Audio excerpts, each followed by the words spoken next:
it's out of my hands. I got hurt. They drafted Lamar in the first round.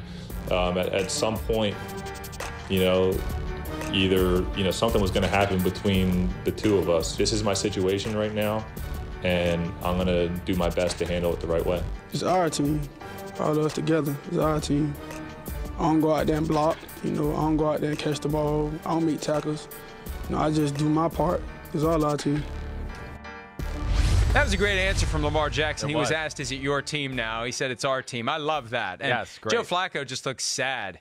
I had forgotten how much he looked like Bert from Sesame Street. We haven't seen much of Joe Flacco recently. And, look, he started off the season strong. I think the drafting of Lamar Jackson, a little fire under his butt, a little red-hot poker, Chris, as you may say. Yes. And something happened. It kind of tailed off, and then he got hurt. And I think the Ravens have been waiting for this moment because I think they have lingering resentment toward Flacco for getting them over a barrel after Super Bowl 47 and taking full advantage of his situation and forcing them to overpay him. And then because they had to structure the contract in a way that it was backloaded, after 3 years, he was able to force them to overpay him again. So he has always been there to take as much money as possible. And look, he's got every right to do it. But if you slip, you're gone. Right. And I think the Ravens are happy to say, see you later, Joe Flacco. And now the question becomes, with Lamar Jackson, the starter, what happens to Joe Flacco? But let's focus on Jackson. Right. Do you think Jackson really is the answer? Because we've talked a lot about Carson Wentz, the physicality, the propensity for injury. We already have an ankle injury for Lamar Jackson. It's not going to keep him from starting.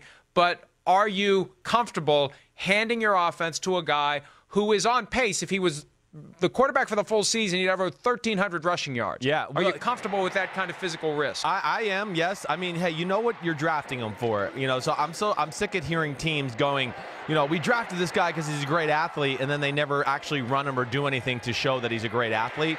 So this is what it is. He does a very good job, and you see in these highlights, of avoiding big hits for the most part. It's something he's very good at. So, yes, he's going to have some wear and tear, but I think ultimately, Mike, this is how the Ravens want to play football. They want to beat you up. They want to play physical.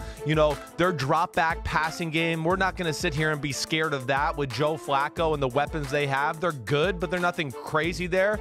The strength of their team is their big offensive line, their running game, and they have Marty Mornhinweg, and added to that, Greg Roman. Greg Roman, the OC for Colin Kaepernick, out there with the 49ers when they were running rough shop around football. So that brings more creativity to their offense. That's why Lamar's the right guy.